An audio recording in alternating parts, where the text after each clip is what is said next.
నమస్తే. ఆస్ట్రో మార్గం ఛానల్‌కి స్వాగతమండి.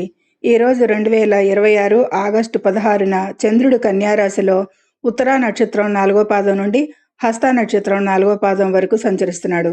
గురుడు ఉచ్చ స్థితిలో ఉండగా గ్రహాల స్థితిగతుల రీత్యా 12 రాశులపై దీని ప్రభావం ఎలా ఉంటుందో చూద్దాం. ముందుగా మేషరాశి వారికి. మేషరాశి వారికి ఈరోజు అనుకూలంగా కనిపిస్తుంది. ఆర్థిక లాభాలు, శత్రువులపై విజయాలు, ఇక చిన్నపాటి అనారోగ్యం, ప్రయాణాలలో జాగ్రత్త అనే విషయాలకి ప్రతికూలంగా జాగ్రత్త తీసుకోవాలి. వృషభ రాశి వారికి వీరికి కూడా అనుకూలంగా ఉంది. విద్యార్థులకి మంచిది.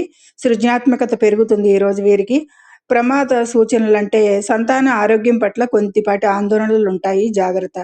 మిథున రాశి వారికి కూడా అనుకూలంగానే కనిపిస్తోంది. గృహంలో ప్రశాంతత, తల్లిదండ్రుల సహకారం ఉంటుంది అనుకూలంగా.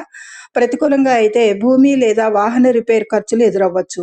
కర్కాటక రాశి వారికి ధైర్యంతో అనుకున్న పనులు పూర్తి చేస్తారు, అనుకూలంగా ఉంది ఈ విషయానికి. ప్రయాణాలలో వాయిదాలు, తోబుట్టువులతో విభేదాలు ప్రతికూలంగా ఉంది. సింహరాశి వారికి ఆర్థిక పరిస్థితి మెరుగుపడుతుంది. మాట తీరుతో విజయాలు సాధిస్తారు, అనుకూలం. ఇక కుటుంబంలో మాటల పొరపాటు, ధన నష్టం జరిగేది ప్రతికూలంగా ఉంది. కన్యా రాశి వారికి మనోధైర్యం, వ్యక్తిగత నిర్ణయాలు లాభిస్తాయి, అనుకూలంగా. ఇక శిరస్సు లేదా కంటికి సంబంధించిన చిన్నపాటి నొప్పి ఆరోగ్యపరంగా ప్రతికూలంగా ఉంది ఈరోజు. తులారాశి వారికి అనుకూలంగా ఉంది. విదేశీ ప్రయత్నాలు ఫలిస్తాయి. ఇక అనవసర ఖర్చులు, నిద్రలేని సమస్యలు కొద్దిపాటి ప్రతికూలతలు చూపిస్తున్నాయి. తులారాశి వారికి విదేశీ ప్రయత్నాలు కూడా ప్రయత్నిస్తాయి. ఇక వృశ్చిక రాశి వారికి స్నేహితుల ద్వారా లబ్ధి, బాగా లాభాలు పెరుగుతాయి. సంఘంలో అపార్థాలు రాకుండా జాగ్రత్తగా చూసుకోవాలి. కొద్దిపాటి ప్రతికూలత కనిపిస్తుంది. ధనుసు రాశి వారికి ఉద్యోగంలో పదోన్నతి అవకాశాలు, పై అధికారులతో ఒత్తిడి, పనిభారం. మకర రాశి వారికి దైవ దర్శనం, అదృష్ట సహకారం ఉంటుంది. దూరపు ప్రయాణాలలో స్వల్ప ఇబ్బందులు ప్రతికూలంగా ఉంది.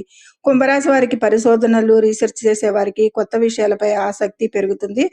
ఇక ఆరోగ్య భంగం, ఆకస్మిక ధన నష్ట సూచనలు కనిపిస్తున్నాయి. మీనరాశి వారికి వ్యాపార భాగస్వామ్యాలు లాభిస్తాయి. ప్రతికూలంగా దాంపత్య జీవితంలో చిన్నపాటి అపార్థాలు తలెత్తుతాయి. ఇక పరిహారంగా ఈరోజు దోష నివారణకు గణపతిని, సుబ్రహ్మణ్య స్వామిని దర్శించుకుని తెల్లని వస్తువులు లేదా పాలు దానం చేయడం మంచిది. ఈ వీడియో నచ్చితే లైక్ చేయండి. మీ రాశి ఏమిటో కామెంట్ చేయండి. మరిన్ని రాశి ఫలితాల కోసం మన ఛానల్ సబ్స్క్రైబ్ చేసుకోండి. ధన్యవాదములు.